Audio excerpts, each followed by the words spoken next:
दोस्तों, क्या आप जानते हैं कि बुद्ध कौन थे, या फिर बुद्ध किसे कहते हैं, या जिसे हम बुद्ध कहते हैं वो बुद्ध कभी थे या फिर नहीं थे। आज की इस वीडियो में हम इसी टॉपिक पर बात करने वाले हैं, तो देखते रहिए कुशवाहा वॉइस टीम और बने रहिए हमारे साथ।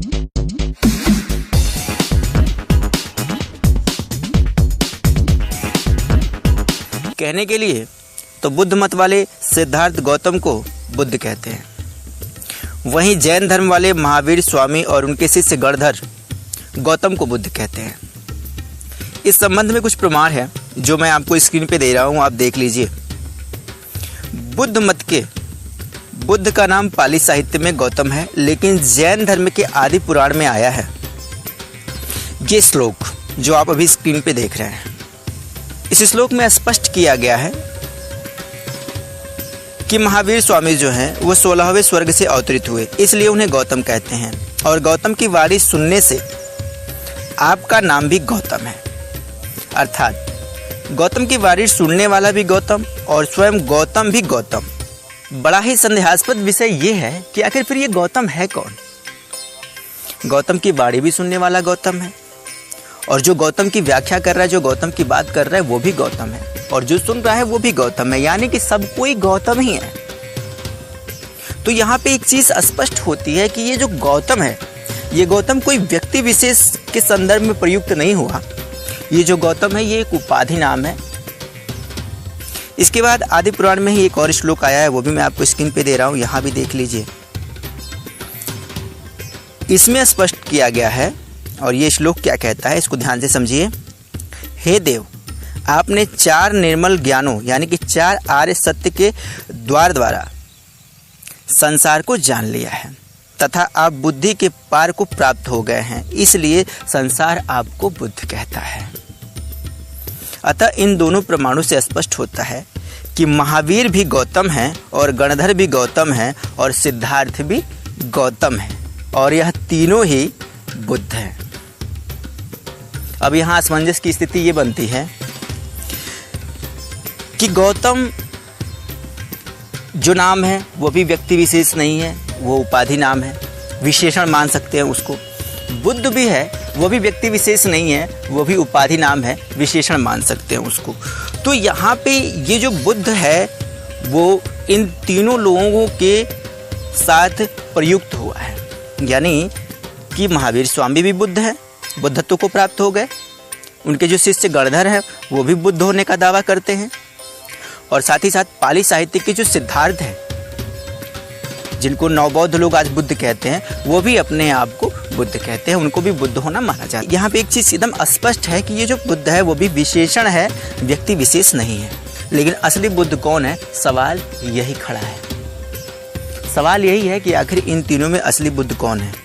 अभी देखिए, इतना ही नहीं, बुद्ध की दावेदारी अभी खत्म नहीं होती। एक और बुद्ध हमारे सामने हैं। दिगंबर जैन के एक और ग्रंथ धर्म परीक्षा पर उल्लेख है कि है इस श्लोक का, इसको भी आप स्क्रीन पे मैं दे रहा हूँ, देख लीजिए। और यहाँ पे स्पष्ट किया गया है, पार्श्वनाथ के तपस्वी चेले वीरनाथ ने रुष्ट होकर बुद्ध धर्म स्थापित किया। इस प्रकार आप समझ सकते हैं कि यहाँ बुद्ध कहे जाने वाले 4 दावेदार हैं, लेकिन असली वाला और वास्तविक बुद्ध कौन है, यह प्रश्न ज्यों का त्यों अभी भी बना हुआ है। बुद्ध की यह कहानी तो अब और उलझ जाती है जब महावीर और सिद्धार्थ के जीवन के बीच घटी कुछ घटनाओं का हम निरीक्षण करते हैं या अध्ययन करते हैं, फिर मूल्यांकन करते हैं। क्योंकि इन दोनों में इतनी समानता है कि दिमाग एकदम झन्ने से झन्ना जाता है कि आखिर वास्तव में सिद्धार्थ असली बुद्ध है कि महावीर असली बुद्ध है। चलिए, आपके सामने मैं ये समानताएं जो हैं मैं स्पष्ट कर रहा हूँ, आप स्क्रीन पे भी पढ़ते जाइए, और मैं जो बोल रहा हूँ आप उसको सुन भी लीजिए। यहाँ पे क्या है कि बुद्ध ने खीर खाकर ज्ञान प्राप्त किया, तो महावीर ने भी खीर ही खाकर ज्ञान प्राप्त किया था।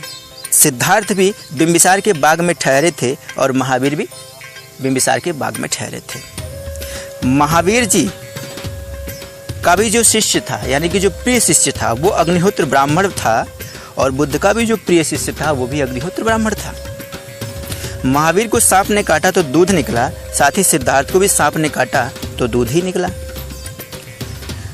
चंदनवती नामक स्त्री ने मंगावती साध्वी को सिर्फ इसलिए डांटा था कि वो सारी रात महावीर के साथ संग में रही।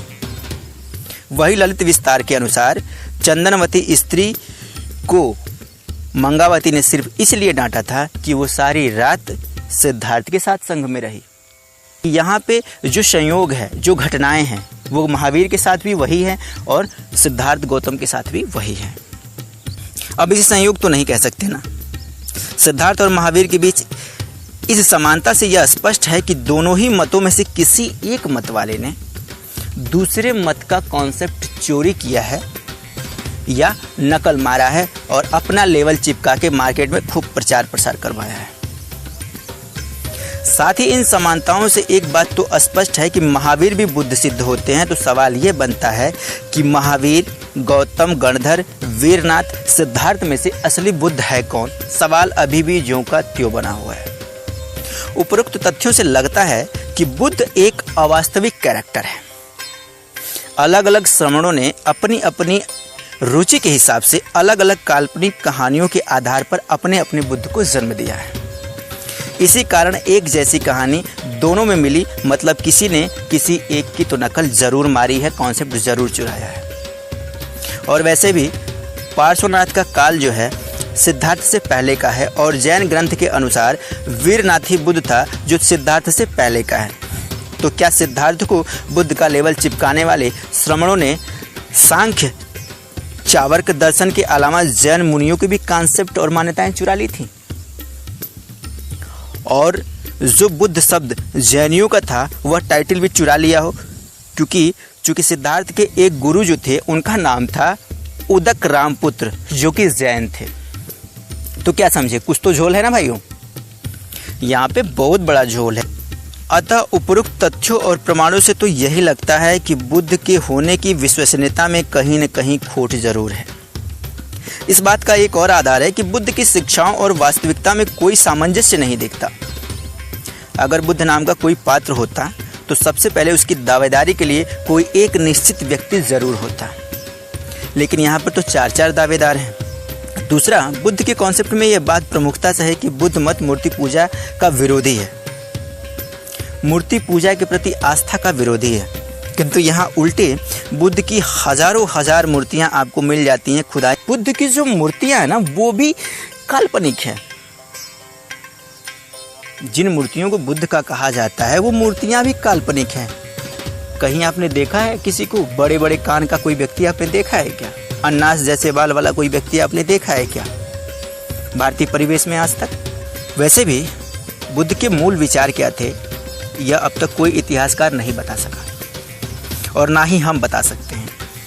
यहाँ तक जो लोग शिलालेखों की बात करते हैं, शिलालेख की परंपरा भी भारतीय नहीं है, ग्रीक है और अशोक बुद्ध के सैकड़ों वर्ष बाद हुए, जिसे शाक्य मुनि की पूजा करी। और साथ ही रुम्मनदेही अवलेख के अनुसार उससे पूर्व बुद्ध की प्रामाणिकता क्या है, इस विषय पर प्रश्न उठता है। जो लोग बुद्ध की प्रतिमा मिलने से उसे बुद्धिस्ट पीरियड कहना शुरू कर देते हैं कि फलाना राजा बुद्धिस्ट था, यह बताओ महामूर्खों कि जो तुम्हारा मत है उसे तुम मूर्ति पूजा के खिलाफ मानते हो, ईश्वरवाद के खिलाफ मानते हो। यानी कि तुम ही कहते हो कि जो बौद्ध मत है वो ईश्वर को नहीं मानता, मूर्ति पूजा को नहीं मानता, अंधविश्वास को नहीं मानता, आत्मा परमात्मा को नहीं मानता। तो फिर ये बताओ कि तुम्हारे मत में ये धड़ल्ले से मूर्ति पूजा, बुद्ध को ईश्वर के रूप में व्याख्या करने की पद्धति, बुद्ध को भगवान मानकर उनको पूजने की पद्धति, बुद्ध के सामने मोमबत्ती बालो या अगरबत्ती बालो ये पद्धति, या फिर बुद्ध को एक विशेष कॉन्सेप्ट में ढालकर उनके अनुयायी बनने की पद्धति क्या है? क्या इसमें तुम्हें अंधविश्वास और पाखंड नहीं दिखाई देता?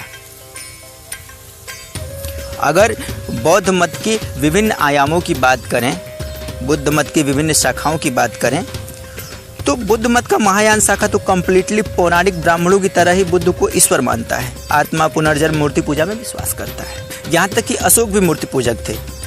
और अगर तुम्हारे हिसाब से कि महायान को अगर किनारे कर दिया जाए, हीन यानी बुद्ध के वास्तविक मत हैं, तो यह भी किस आधार पर तुम प्रूव करोगे कि जो हीनयान है वही बुद्ध का वास्तविक मत है? क्योंकि उस समय की परिस्थिति में चार्वाक के दर्शन भी अनिश्वरवाद और अनात्मवादी थे। तो यह भी तो हो सकता है चार्वाक के दर्शन से कॉपी पेस्ट मार के बुद्ध को नास्तिक दिखाने की कोशिश की गई हो या बुद्ध को अनिश्वरवादी बताने की कोशिश की गई हो। इस वीडियो में हमने आपको यही बताने का प्रयास किया है कि ये जो नवबौद्ध हैं ये आपको शिलालेखों में, भाषाओं में, अवधियों में, कालखंडों में उलझा के रखना चाहते हैं, लेकिन वो ये नहीं बताना चाहते, वो ये स्पष्ट नहीं करना चाहते कि वास्तव में बुद्ध थे कौन। ये जिसको बुद्ध मानते हैं उस बुद्ध की वास्तविकता क्या थी। क्योंकि यहाँ पे मैंने आपको ऊपर के सभी श्लोकों के माध्यम से, सभी प्रमाणों के माध्यम से आपको ये स्पष्ट करना चाहा है कि जो बुद्ध है, बुद्ध के दावेदार कुल 4 हैं। इन चारों दावेदारों में वास्तव में असली बुद्ध कौन है, इस बात को आज भी ढूंढने और जानने की ज़्यादा ज़रूरत है। मैं ये चीज़ें आपके ऊपर छोड़ता हूँ, आप तय करें कि वास्तव में बुद्ध कोई था, वास्तव में बुद्ध थे या नहीं थे। ये बुद्ध नाम का जो प्रोपेगेंडा है वो वास्तविक है या झूठ है, ये जानने और ये समझने का हक मैं आपके ऊपर छोड़ता हूँ। मैंने अपने तथ्य और अपनी जानकारी आपके सामने रख दी। अब ये आप हमें कमेंट बॉक्स में बताइए कि वास्तव में बुद्ध थे या नहीं थे, और अगर बुद्ध थे तो फिर इन चारों दावेदारों में वास्तव में बुद्ध असली कौन थे। तो दोस्तों अपने कमेंट करिए फास्ट, और अगर ये वीडियो आपको पसंद आती है तो वीडियो को शेयर ज़रूर कर दीजिएगा। साथ ही साथ अगर वीडियो अच्छी लगी आपको तो लाइक ज़रूर करिएगा। साथ ही दोस्तों मेरा एक और चैनल है, मैंने लिंक डिस्क्रिप्शन में दे रखा है, आप वहाँ पे जाकर उसको भी सब्सक्राइब कर दीजिएगा, क्योंकि वहाँ भी मैं बहुत अच्छी वीडियो डालता रहता हूँ। तो इसी के साथ मैं फिर मिलता हूँ आपसे अगली वीडियो में, तब तक के लिए जय हिंद।